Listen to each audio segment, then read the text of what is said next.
достарым, бүгінгі күні білім орысы бейік, тәрбиелі, өз елін көрметтен, қорғай алатын азамат болуы тиісті деп ойлаймын. Ұлттың басқа болса да, күндік қанам тамған жерімнің саудаштығын, имандылығын, отбасымның алған тәрбиені ұмытпай. Анамды қалай сүйсем, отанымды, жерімді солай сүйемін. Біздің елбасымыз жастарға сенеді, өте көп мүмкіндік береді. Елбасымыздың үмітін атқару үшін біз жастар ұлт арасындағы жақсы ізгі істерге ұмтылуымыз керек. Менің ойымша, қазақ тілі бізге бүгінде ертеңде керек. Достықтың көпірі дегендей, ынтымақ кеткен елден ырыс кетен. Ұсқа екі қанат қандай қажет болса, бүгінгі мемлекеттік тілді білу сондай қажет екенін есте сақтайық.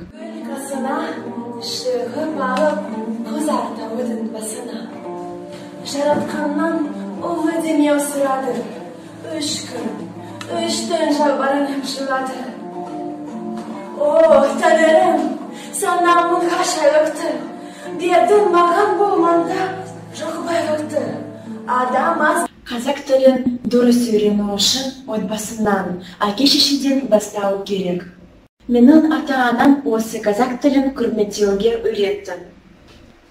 Менің Катя апам да мемлекеттік тілді жақсы біледі. Ол қазір студент болса да, көптеген байқаудың жеңімпазы.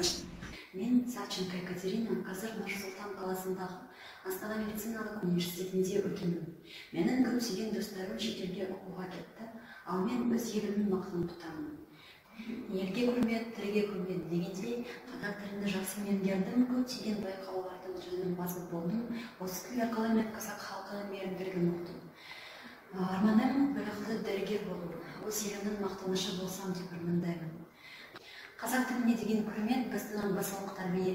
Менің сіңілім Наталья да қазақ тілінде ән айтады, өлең айтады, би билейді.